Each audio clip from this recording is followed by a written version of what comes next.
That is about 7 months ago, and I was 263 pounds. It's hard to not overeat when you're making such good food sometimes.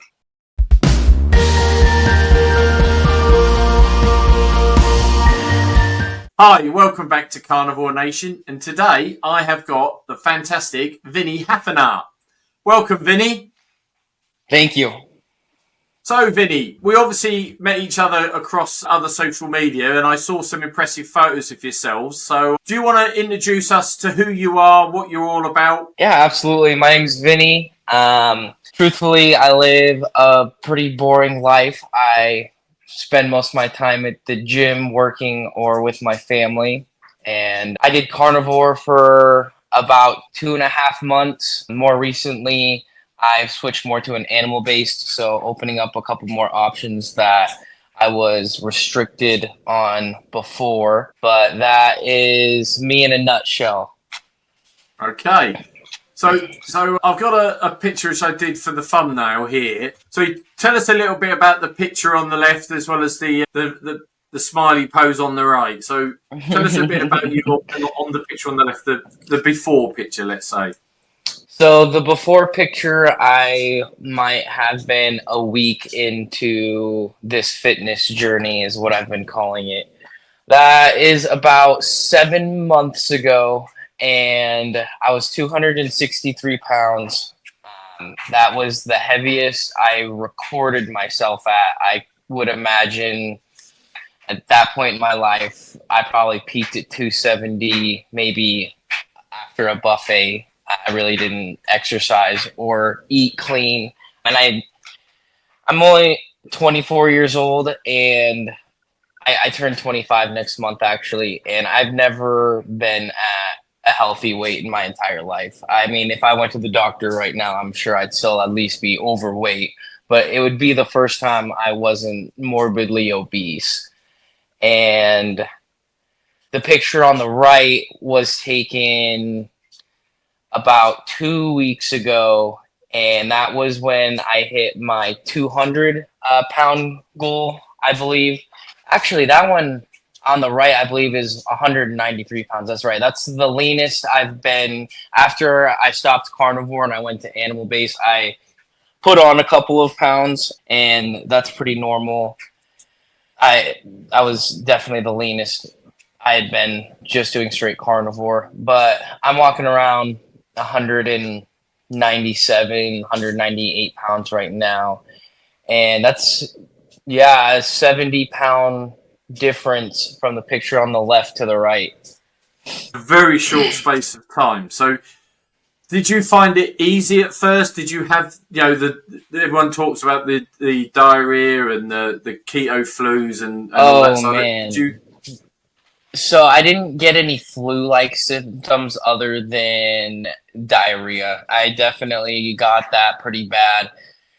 It was only about 2 or 3 days, but man, I was running to the bathroom every hour. Yeah, that part's legit.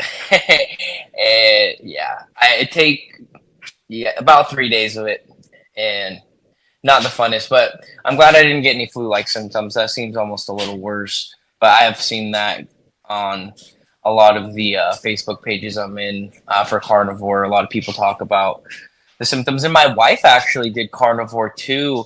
She's done it 2 different times, and she actually one time did it longer than me. She is the one who inspired me to give carnivore a shot because I was on my fitness grind, but I was staying stagnant, and to get as lean as possible for summer, I was like, all right, we're gonna do carnivore and lean out a little bit, and that's exactly what happened. It took it to a whole nother level.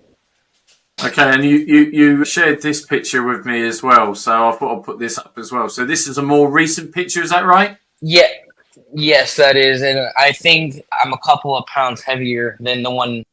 This is about a week into animal base. That picture you just showed.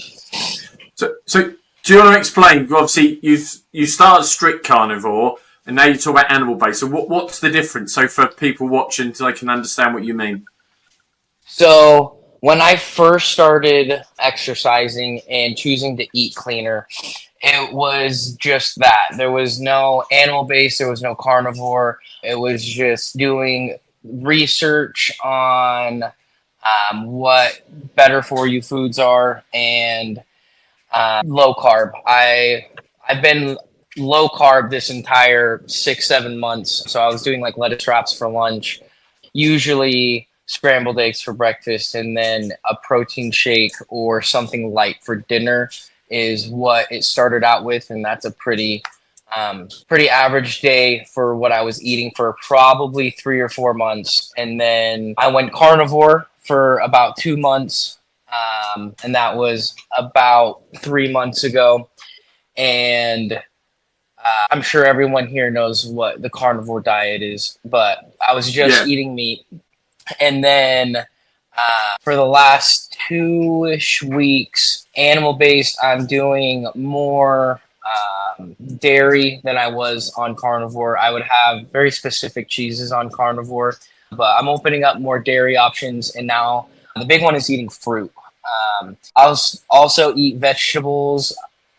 Not as much. The last 2 weeks, I've been supplementing vegetables with this, like, it's kind of like a knockoff of the AG1 Athletic Greens drink, fruit and vegetable supplement. But the biggest thing that I'm introducing is fruit, which is, higher in carbs, but I'm not. Yeah, I think that I've been, other than putting on a couple of extra pounds, I feel better introducing the fruit into my diet. Okay, we've got your screen is frozen, so I'm just going to quickly lift you out and put you back in. It should reset the camera. 2 seconds. That's better. Better? You're moving again now. You got so it's quite amusing because your face expressions were so good. I've left them on there, so it made a few people giggle. That's No, funny. but right. So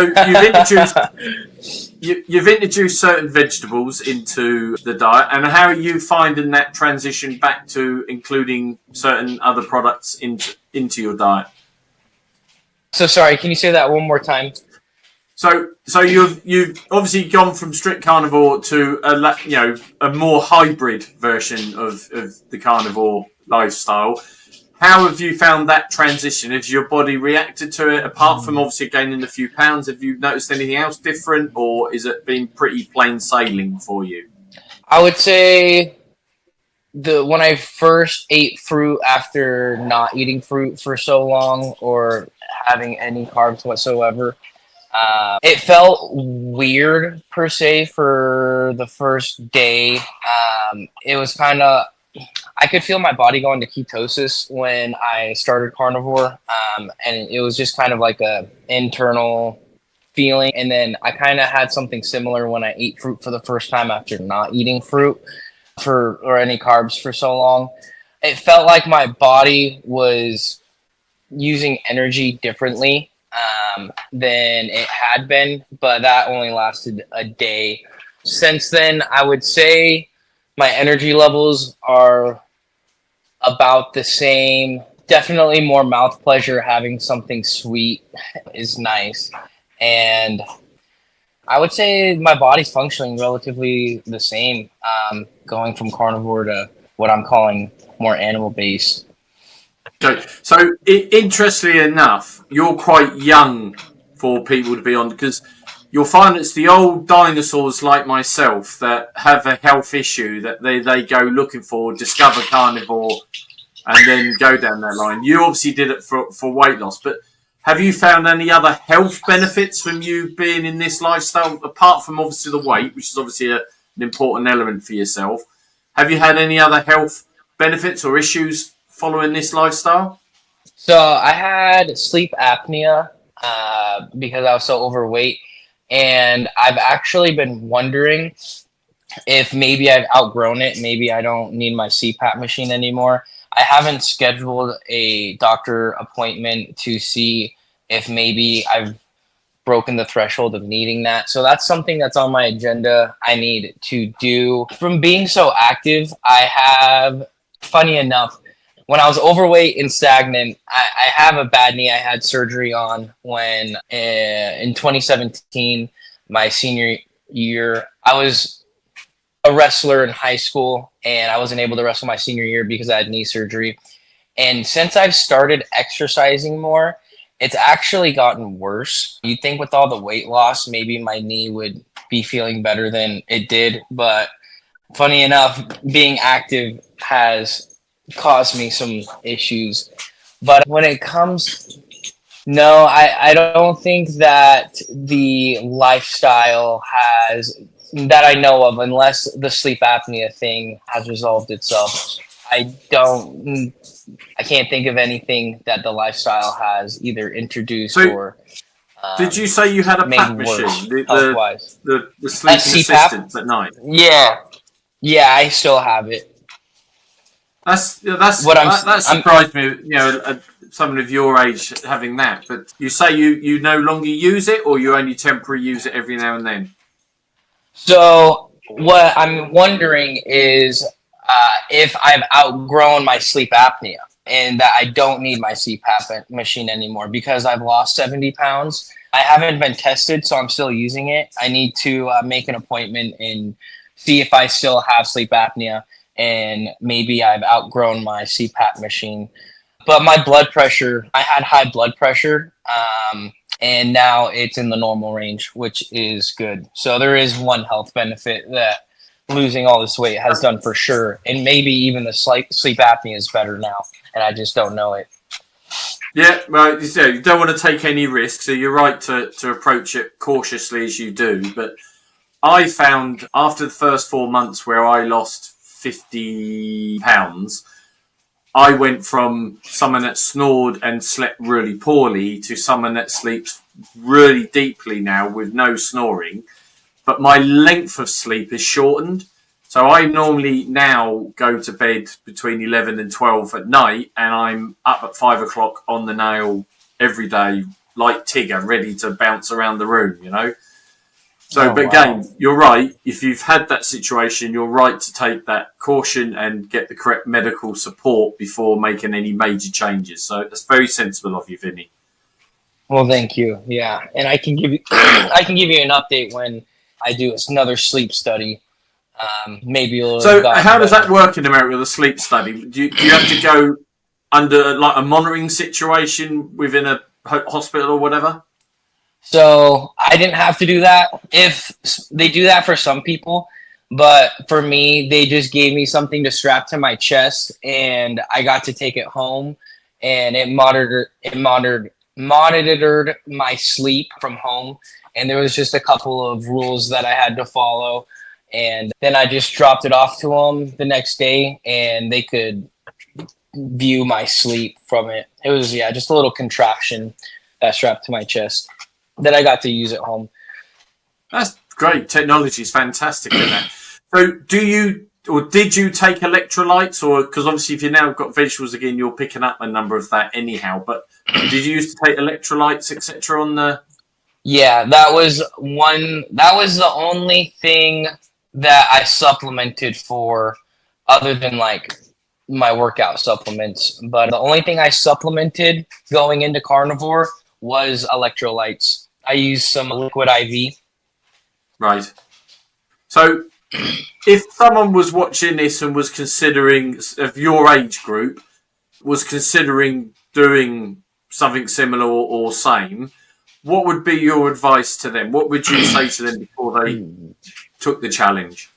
Flavor fatigue is really real, and if you're gonna do carnivore, having a smoker was kind of like a cheat code because I can make so many different meats taste so delicious, and I would really cycle the meat I was eating and try to change it up as often as possible. Get a smoker. If you're going to do carnivore, have a smoker if you can, and smoke your meat low and slow, and have a variety of it, because it's that was probably the most challenging part of the diet for me, was the flavor fatigue after a while. So that's interesting about the smoker, because that's not such a common thing here in the UK. Although, ironically, my father used to smoke fish, so he had a smoker in his back garden. But do you want to explain to people watching that might not know much about smoking meats what the process is there? Yeah, absolutely. So I have a Traeger, which in America is commonly known as the best brand when it comes to smokers. And it's a grill that runs off of pellets. Typically, back in the day, a smoker would be wood, and you'd have to monitor the wood for the temperature. But now it's all programmed where you just set what temperature you want your grill at, make sure there's pellets in it, put a probe in some meat, and then you just leave it alone, and it'll notify you when the meat is up to the temperature that you want.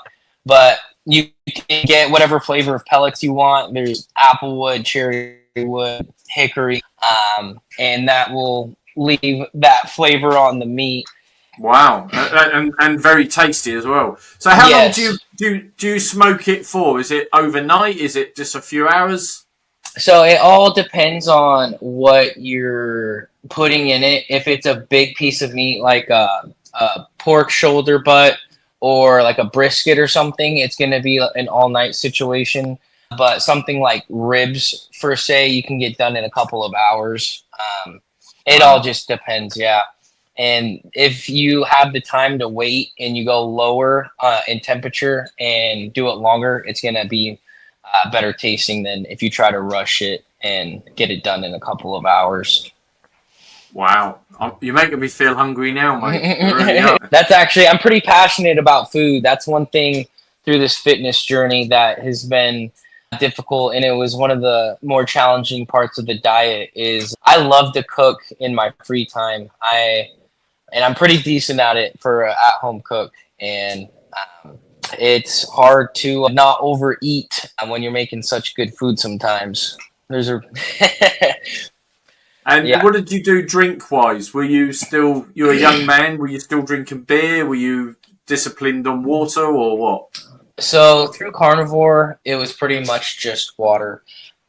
One of the things I gave up in the 2.5 months that I was really strict on the carnivore diet was coconut water. That is something now that I'm just back to animal based, and I'm reintroducing fruit. Is coconut water. That is my sweet drink of choice. I wasn't a huge soda drinker before I started taking care of my body, but so I didn't really have to give that up. I really only drink coconut water, and soda water for carbonation. So yeah, and when I first got into exercising and eating better, one of the things I was constantly seeing is watching your sugar and salt intake. And for sugar, cutting out sugary drinks is like the easiest thing that you can do to really bring those levels down. Okay, and obviously you being, of a younger generation to me, how did you find socializing while trying to maintain the discipline of the diet? Did you find that tricky, or do you just not socialize? I don't socialize a whole lot between exercising, going to the gym, and I have a wife and a 2 year old daughter. Most of my time is going into one of those three categories, it feels like. And I might socialize with friends every now and again. And it being on the diet or the fitness journey didn't necessarily make it more challenging. It just eats up more time that I used to have to socialize more than anything. So it's just one of the hardest things being a family man and getting into the gym and eating better is time management.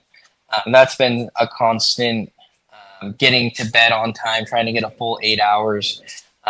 More often than not, I'm getting 7 or 6, but I really do shoot for 8 hours of sleep per night. It's just hard to balance your time management.